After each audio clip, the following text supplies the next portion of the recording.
নমস্কার, শুভ দুপুরের শুভেচ্ছা। প্রতিদিনের মতন আজও চলে এলাম দুপুরের লাঞ্চের থালি নিয়ে।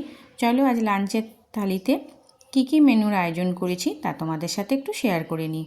খুবই সামান্য আজকেরও মেনু। তো করেছি হচ্ছে গরম ভাত। দেখো ভাতটা প্রথমেই দিয়ে নিলাম। আর করেছি হচ্ছে পালং শাকের চচ্চড়ি। এতে আলু, কুমড়ো, শিম, বেগুন, বড়ি সব কিছু দিয়ে একটা মাখা মাখা পালং শাকের চচ্চড়ি করেছি। আর করেছি বড়া ভাজা। তো আজকে আর ডাল করিনি, মাছটা একটু ঝোল ঝোল করে করেছি। আলু দিয়ে মাছ দিয়ে একটু আদা, পেঁয়াজ, টমেটো দিয়ে ঝোল করেছি। খুব সিম্পল রান্না।